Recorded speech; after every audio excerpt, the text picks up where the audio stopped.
Grieving is normal. It's natural. It involves a lot of really painful experiences, but that's okay. That is part of the process. Did you know that when we grieve the loss of a loved one, our brains activate the same regions that are also involved in learning and problem solving? It is some of the reward pathways, actually, that are affected when we're grieving. Grief is one of life's most challenging and inevitable journeys. The deep sorrow we feel when someone dear to us passes away. Two things that people sort of naturally do initially are avoidance and rumination. While grief is universal, the way our brains process this loss has remained somewhat of a mystery. Grief is never going to go away. It's just a normal human reaction. What advice would you give to someone who's currently navigating through their grief? To find other people who have been through loss. Are there specific activities that can foster greater levels of resilience in a grieving brain? Finding ways for our body to get a break gives our system a chance to be more resilient. How important is social support? There is nothing you are going to do that is going to cheer this person up. And that's okay. What's more important is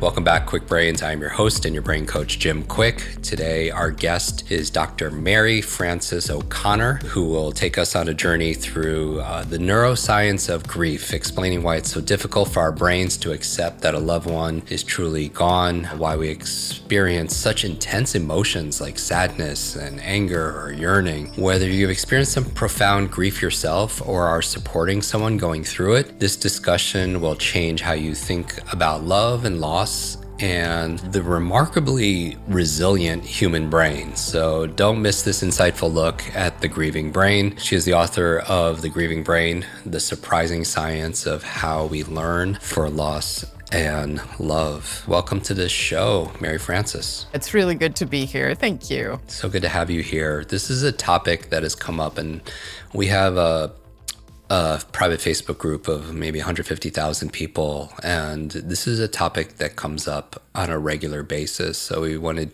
to reach out to your team to talk to you about your research. Maybe we could start by sharing what is the most surprising insight of your research. Maybe we could start there. Yeah. Boy, I tell you, neuroscience is not the first thing that people think about when they think about grief and grieving. And so when I started this work over 20 years ago, I think people were a little uncertain why I would take this perspective. But, I think that we can think of grieving as a form of learning. We have to understand what the heck has happened. This person who is incorporated into every part of our life is suddenly gone. And that is a steep learning curve. I think one of the things that neuroscience has brought to us is that historically we thought about grief, the loss of a loved one, as a stressor, as something, you can think of a stressor sort of something added to your plate, right? So work is a stressor, or maybe caring for a pet is a stressor. And here's one more stressor that you have to add to your plate. But I think what neuroscience really focused us on in a study that I did in 2008, we discovered that it is some of the reward pathways, actually, that are affected when we're grieving. And the way we think about it now from an attachment perspective, rather than sort of a cognitive stress perspective, from an attachment perspective, we think of the fact that when you bond with someone, you have all this reward learning. You become one with this other person. That gets encoded deeply in the brain. Mm-hmm.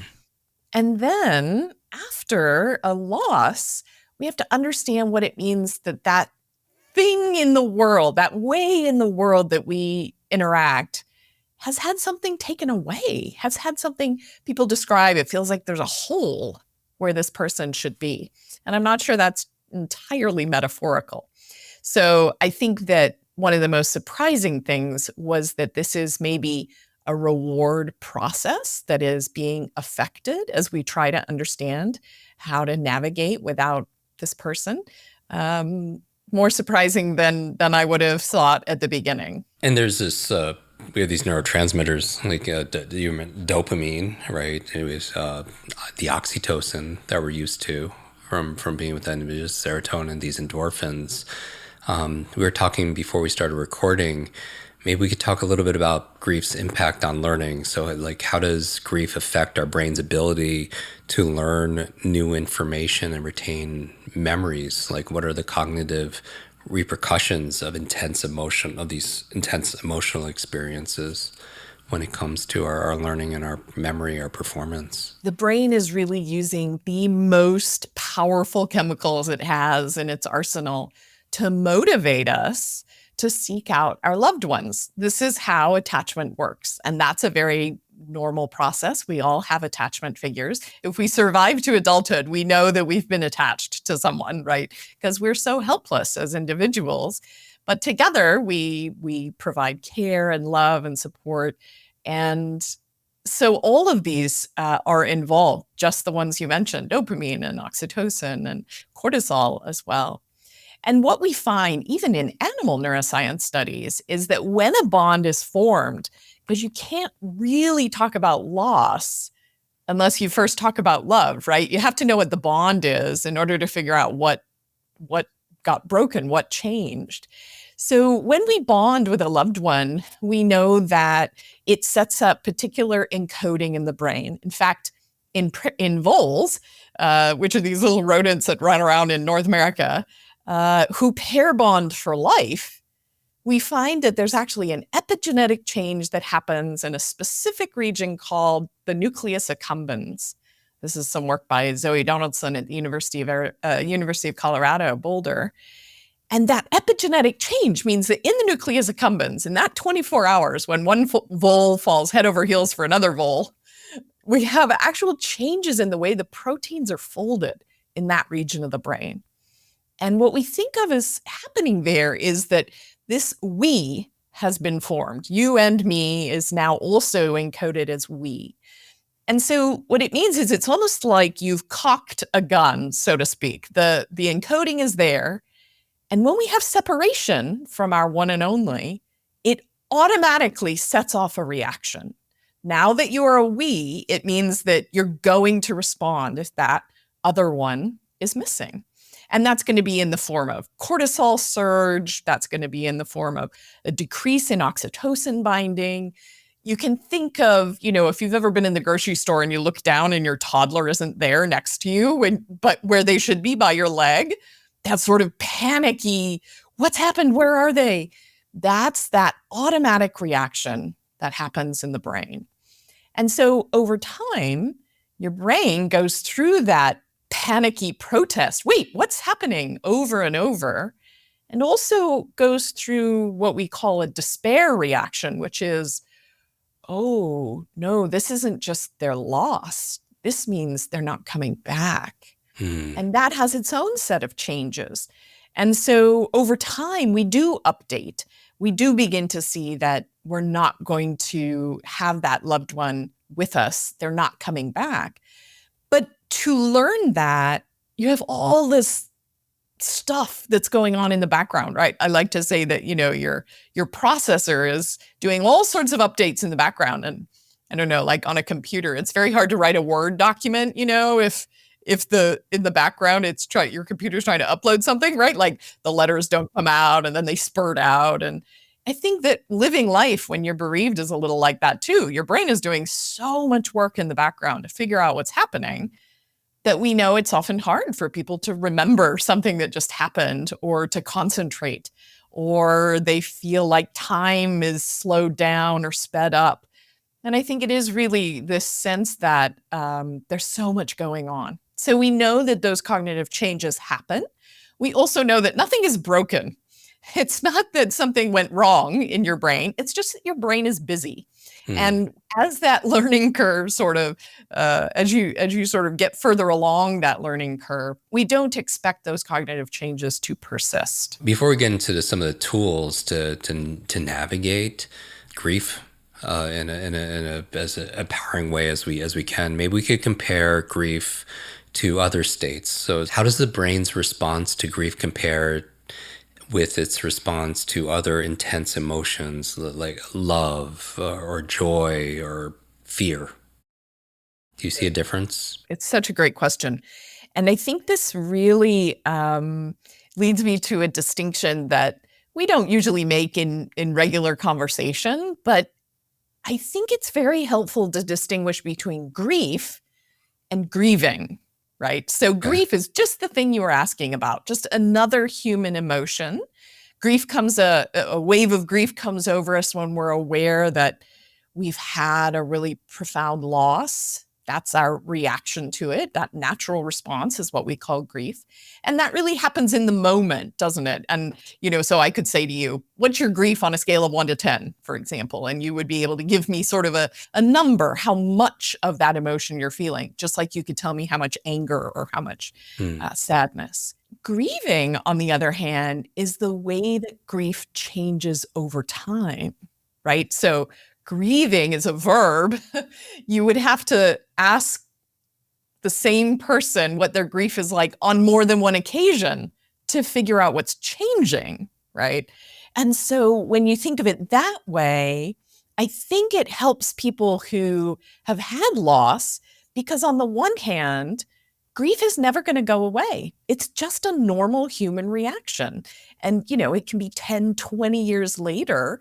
And if I'm thinking about, my mom who died when I was in my mid-20s, and there's some reason that she's really on my mind, I'm going to have a wave of grief that day, even though it's been 20 years. That doesn't mean there's anything wrong with my grieving. Because grieving, for the vast majority of us, just as you said, who are very resilient, grieving means that over time, those waves of grief tend to be less intense. They tend to be less frequent. They become more familiar. You sort of, the first 100 times you have a wave of grief, you're like, oh my God, I had no idea it was going to be like this. This is so awful. I'm not going to get through this moment, And the 100th wave of grief may still feel just terrible, but you do know what it is, right? Like it feels familiar. And eventually we discover how to comfort ourselves in those moments. And so if we think of those as being different, then grieving suggests that grief will change over time, but it won't actually go away.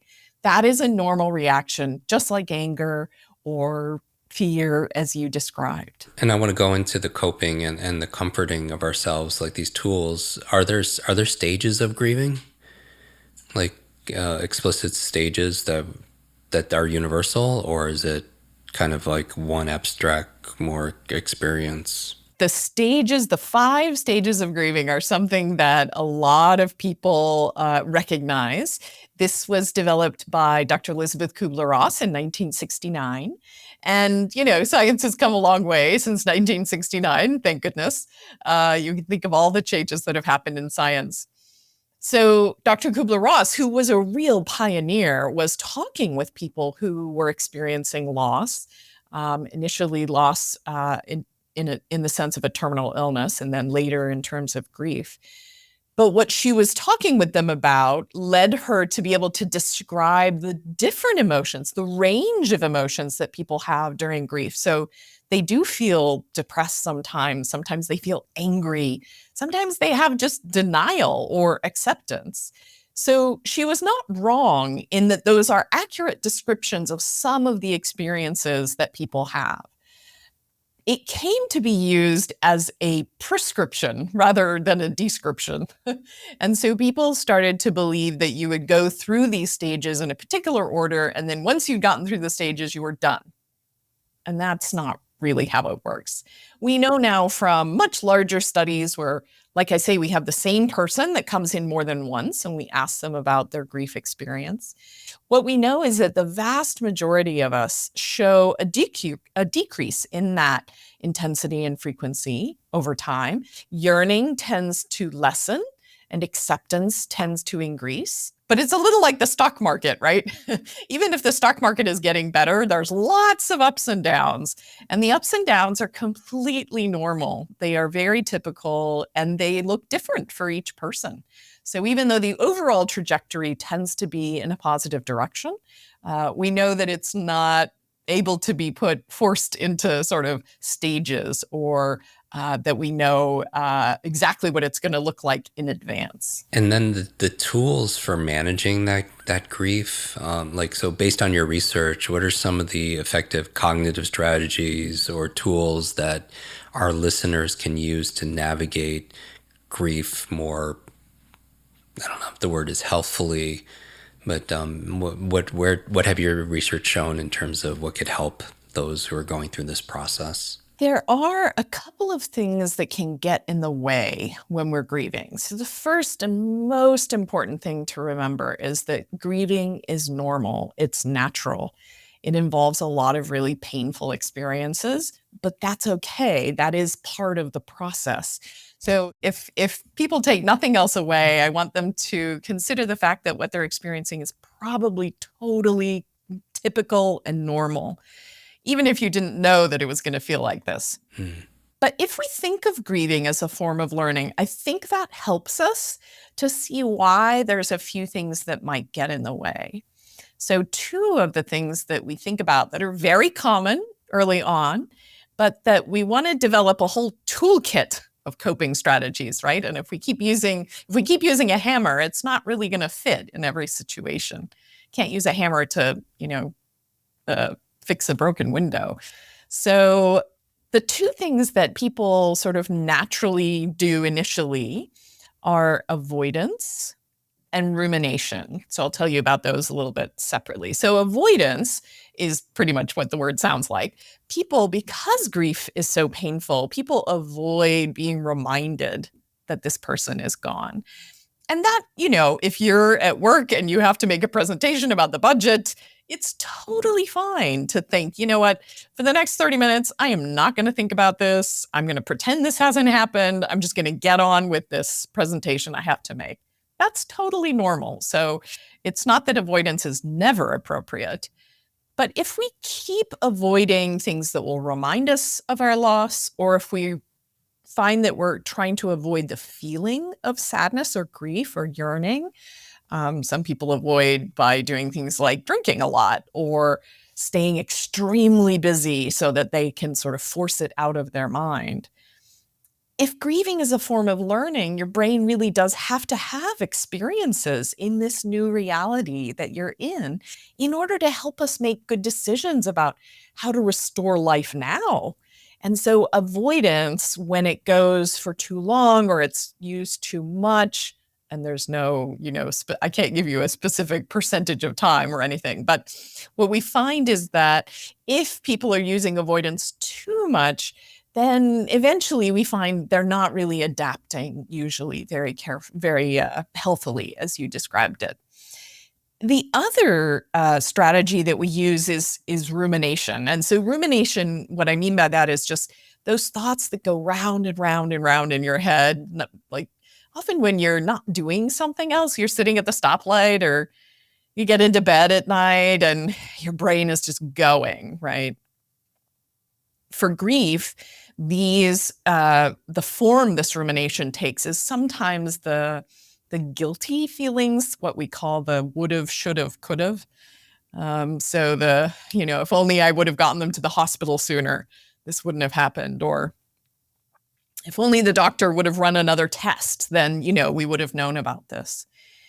And the trouble here is that, again, if we think about learning, each of those stories, and we can make up an infinite number of those stories with the amazing human brain we have. But the end of each of those stories is, and then my loved one would have lived. But your loved one didn't live. And the reality that you are in now is something we have to learn to deal with.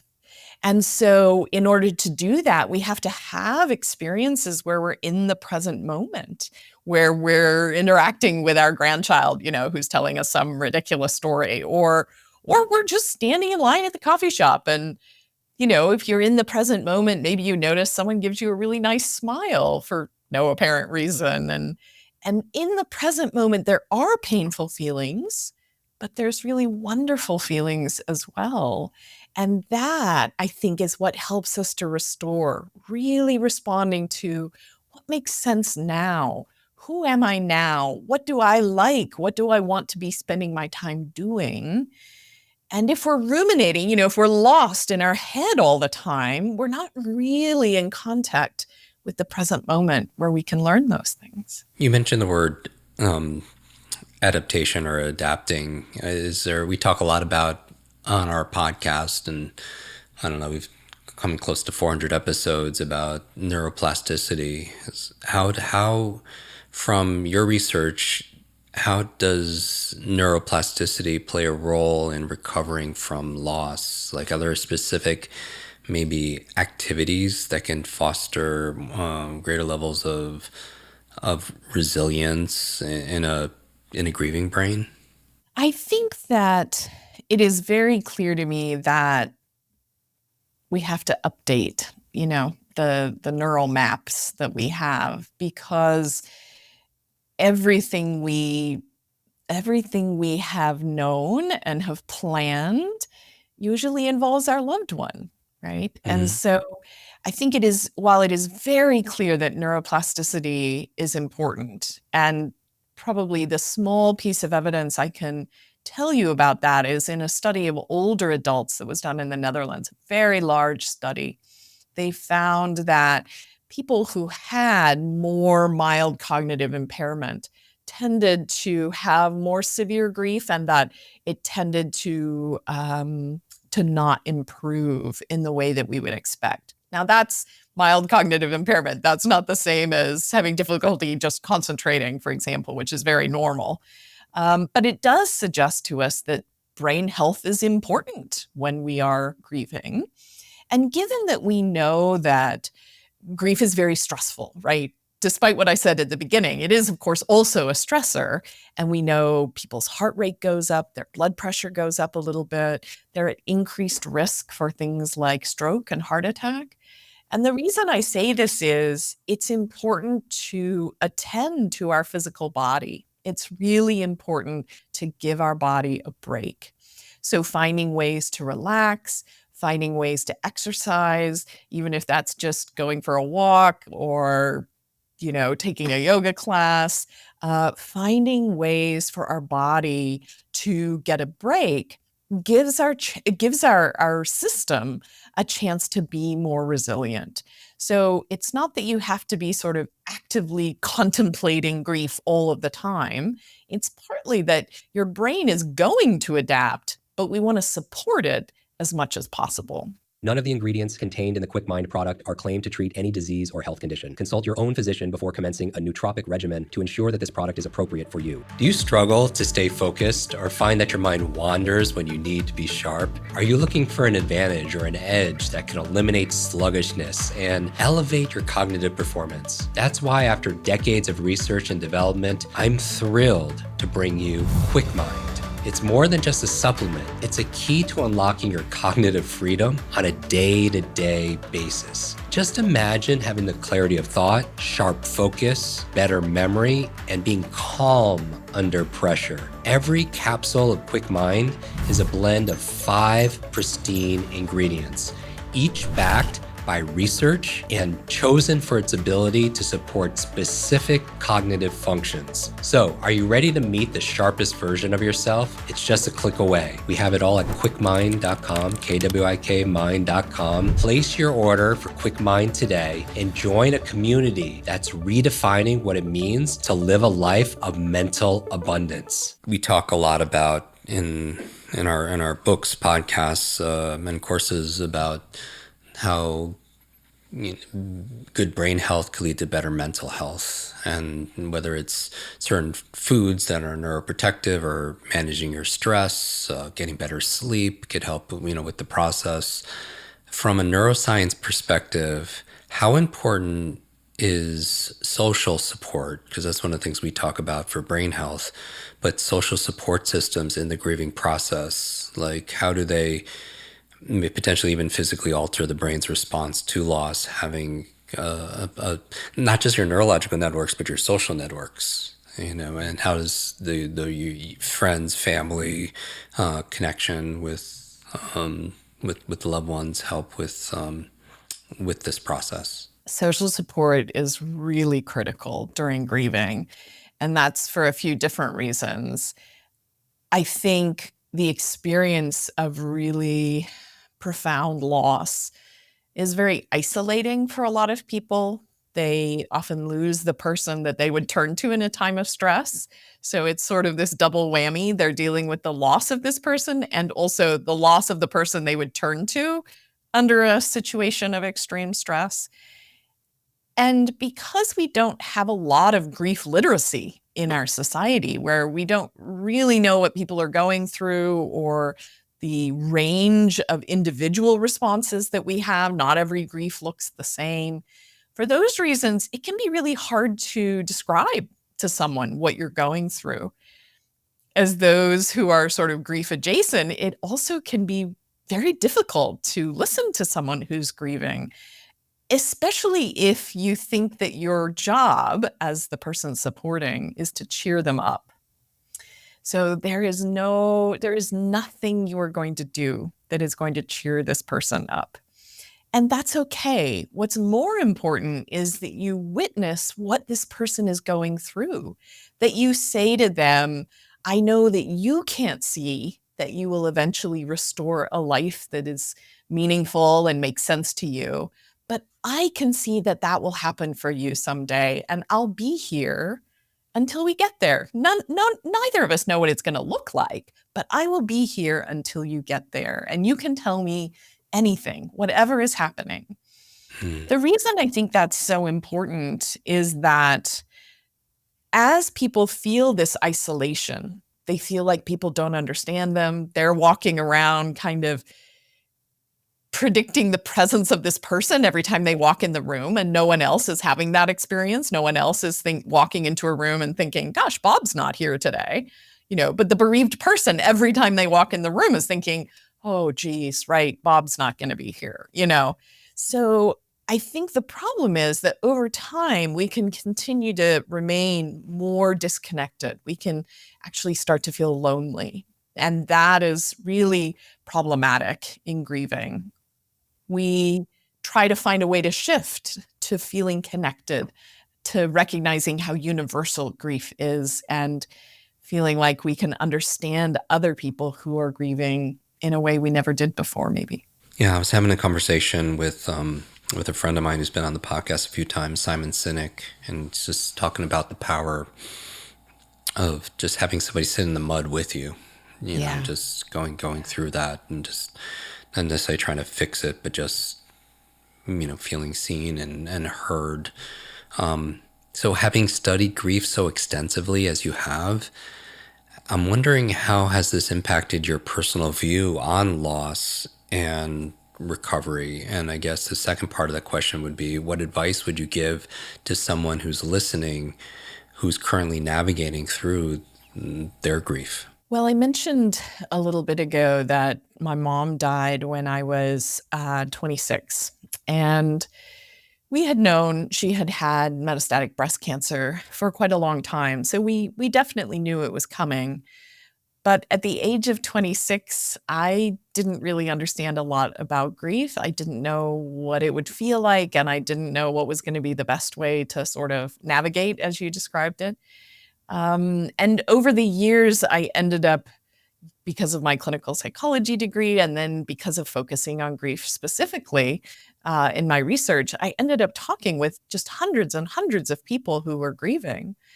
And when my dad died about 8 years ago, I realized how different it was to go through the process when I knew so much more about how normal these reactions are. And when I knew that even though I was crying every day, that wasn't going to be true for the rest of my life, that was true just for now.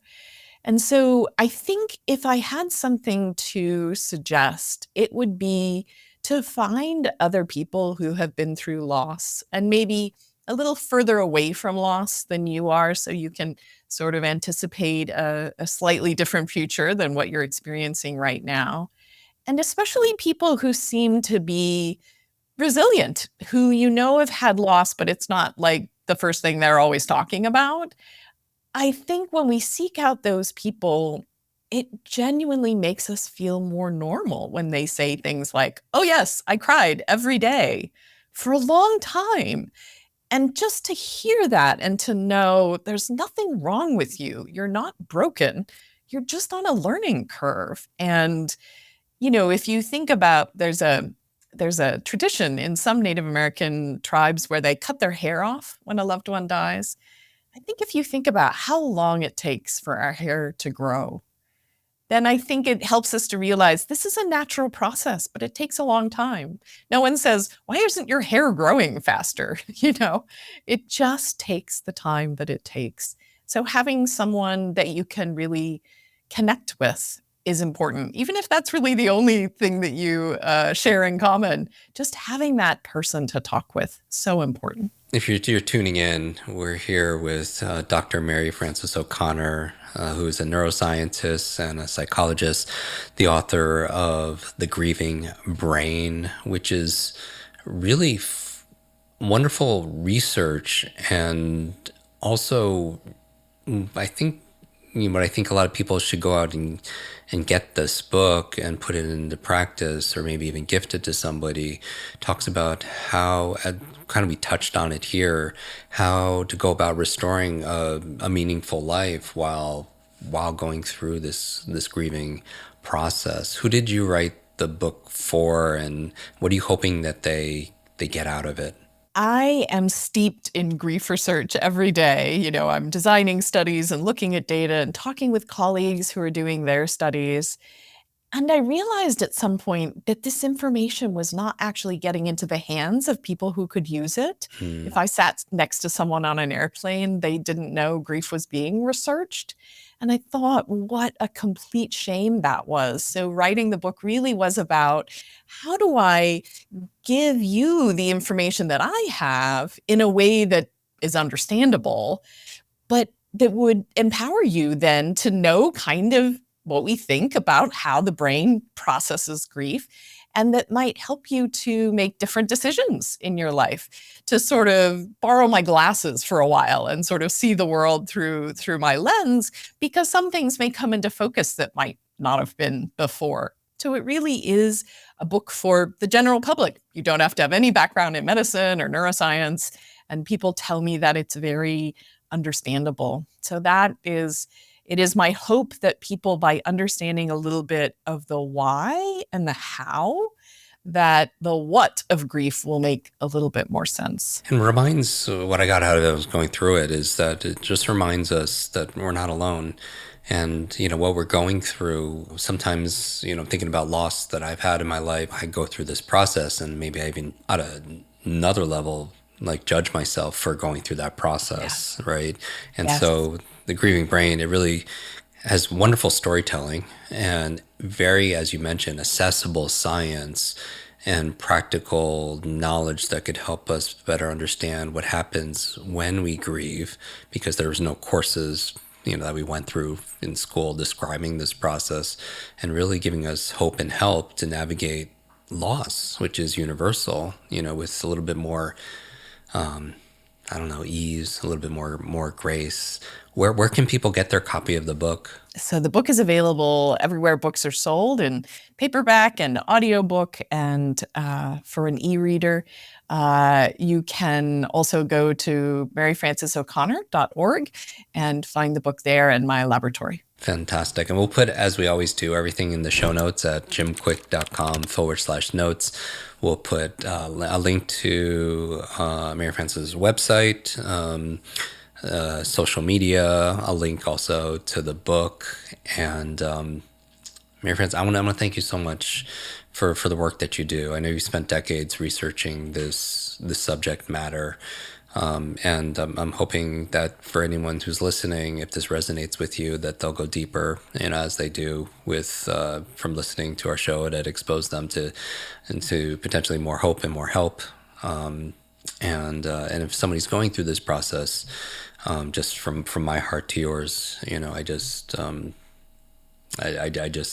wish you a lot of love and grace. because it's difficult, obviously, and it's interesting. And as I reflect on, I lost I had a traumatic brain injury when I was 5 years old, and I had these learning difficulties. But my primary caregiver, because my parents had so many jobs, having immigrated to the States, was my grandmother, who was my whole world. She started showing early signs of dementia when I had my head injury, and she passed of Alzheimer's when I was 7, and I still think about that. And we hear a lot about post-traumatic stress. We don't hear a lot about post-traumatic growth. When through it, I found a mission. I found a deep sense of it shaped my values in terms of the things that I hold dear. And, I'm just hoping grace for anyone's listening who's going through it.